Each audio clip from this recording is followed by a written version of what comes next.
For water, the latent heat of freezing is 334 kilojoule per kg. Specific heat capacity average is 4.19. The quantity of heat to be removed from 1 kg of water at 30 degree Celsius in order to turn it into ice at 0 degree Celsius. यहाँ पर graph देखिए, ये अगर temperature axis है, यहाँ पे 30 degree पे अभी वाटर है। अब उसको हमको चलिए वाई एक्सिस पे डिग्री सेल्सियस रहेगा। यहाँ पर 30 डिग्री पे आपके पास वाटर है, इसको 0 डिग्री पे लाना है। उसके बाद उसको 0 डिग्री आइस बनाना है। तो यहाँ पर आइस है, यहाँ पर ये वाटर है।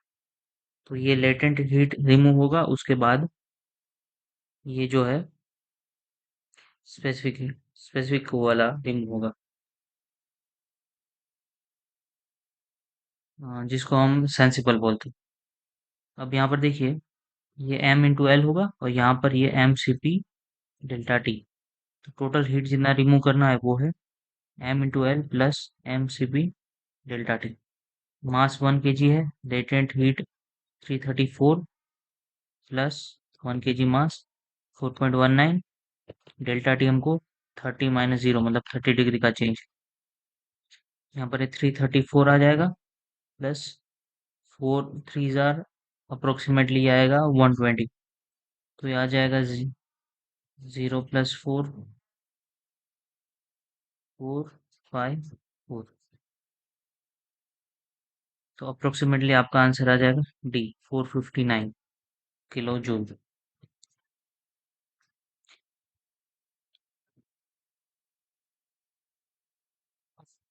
Point load applied at shear center of a beam induces। अभी शेयर सेंटर क्या होता है? ऐसा सेंटर होता है जहां पर हम लोड अप्लाई करते हैं तो कुछ भी उसके अंदर ट्विस्टिंग नहीं होता। जैसे ये हमारा बीम है, मान ले मान लीजिए कैंटिलीवर बीम है। अब यहाँ पर इसका जो क्रॉस सेक्शन रहेगा वो रेक्टेंगुलर हो सकता है, जैसे सी सेक्शन का क्रॉस सेक्शन हो सकता है, एल सेक्शन का क्रॉस सेक्शन हो सकता है, आई सेक्शन का भी क्रॉस सेक्शन हो सकता है। देखिए शेयर सेंटर यहाँ पे अलग अलग पॉइंट पे रहेंगे। इसमें सेंटर में रहेगा, यहाँ पर ये आउटसाइड में रहेगा, ये एक्सिस पे, यहाँ पे कहीं पे रहेगा, आई सेंटर में बीच में कहीं पे रहेगा। तो शेयर सेंटर ऐसा पॉइंट है, वहां पर अगर हम लोड अप्लाई करते हैं तो उसके अंदर कुछ भी ट्विस्टिंग नहीं होता। लेकिन कुछ भी लोड हम अप्लाई किए, ठीक है, ये क्रॉस सेक्शन वाले पार्ट है और ये लेंथ वाला पार्ट है। देखिए शेयर फोर्स जीरो नहीं होगा, शेयर फोर्स रहेगा क्योंकि सारे क्रॉस सेक्शन में शेयर फोर्स रहेगा। बेंडिंग भी होगा बीम का, तो जीरो बेंडिंग भी नहीं होगा। प्योर ट्विस्टिंग तो होगा ही नहीं क्योंकि शेयर सेंटर पे हम लोड लगाने पे ट्विस्टिंग नहीं होता। तो यहाँ पर प्योर बेंडिंग होगा। तो प्योर बेंडिंग होगा लेकिन इसके अंदर shear force and bending load रहेंगे। तो प्योर बेंडिंग आपको देखने को मिलेगा, उसके अंदर ट्विस्टिंग देखने को नहीं मिलेगा। A cantilever beam of cross section area A, inertia I, length L is having natural frequency omega 1. If the beam is accidentally broken into two halves, पहले हमारे पास एक बीम था कैंटिलीवर, वो दो हाफ में ब्रोक हो गया। अब ये दोनों का लेंथ L1 L2 मिलके टोटल L बन रहा है। The natural frequency of the remaining cantilever beam omega 2 will be such that। अब दोनों के बीच में ओमेगा 1 ओमेगा 2 बीच का रिलेशन निकालना है। अब देखिए ओमेगा जो रहता है उसका फॉर्मूला रहता है under root of k divided by m या फिर under root of g divided by static deflection delta. अब कैंटिलीवर बीम का स्टैटिक डिफ्लेक्शन का आप कोई भी फॉर्मूला ले लीजिए, यूनिफॉर्मली अगर डिस्ट्रीब्यूटेड लोड है यहाँ पर, अगर सेल्फ वेट में है तो इसका फॉर्मूला आ जाएगा डब्ल्यू एल रेस टू 4/8 या फिर कोई भी ले लीजिए, डब्ल्यू क्यूब आ सकता है, W divided by some constant, constant और ई आई। तो मतलब एल तो रहेगा ही ऊपर ही कुछ भी पावर में। तो ओमेगा जो रहेगा वो प्रोपोर्शनल टू अंडर रूट में 1/एल का कुछ एन रहेगा, 1 2 3 जो भी है। इसका मतलब सीधे सीधे प्रोपोर्शनल इनवर्सली प्रोपोर्शनल रहेगा। लेंथ अगर कम हो रहा है तो फ्रीक्वेंसी बढ़ जाएगा। तो यहाँ पर हमारा लेंथ जो है वो शॉर्ट हो रहा है, हाफ हो रहा है। तो हमारा फ्रीक्वेंसी बढ़ जाना चाहिए, मतलब increases, omega two will increase. क्योंकि यहाँ पर आप देखिए, अगर omega is under root of k divided by m है, जैसे ही बीम का साइज छोटा होता है, उसका स्टीफनेस जो है वो इंक्रीज हो जाता है। तो जैसे स्टिफनेस इंक्रीज होता है, यहाँ पर देखिए आप, स्टिफनेस इंक्रीज होने पे ओमेगा भी इंक्रीज हो जाएगा। लेकिन हम यहाँ पे डेल्टा डेल्टा से निकाल रहे हैं, तो डेल्टा में लेंथ हाफ होने पे ओमेगा इंक्रीज हो जाएगा, क्योंकि दोनों इन्वर्सली प्रोपोर्शनल।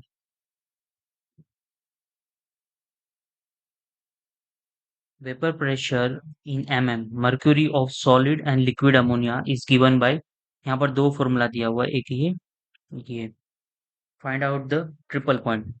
अब ट्रिपल पॉइंट तभी होगा जब दोनों का प्रेशर का फॉर्मूला सेम हो जाएगा। तो यहाँ पर एल एन पी है, यहाँ पर एल एन पी है, दोनों को अगर सेम कर दें, 23.1 minus 3749 divided by T, 19.6 minus 33049 divided by T. अब 23.1 माइनस 19.6 अराउंड 3.5 आ जाएगा, is equal to 3749 minus 3049 divided by T. तो 3.5 टी बराबर आ जाएगा यहाँ पे, ये 49 700। तो ये जो टी का हमको फाइंड करना है वो आ जाएगा 700 डिवाइडेड बाई 3.5। तो इसका आंसर आ जाएगा 200 केल्विन।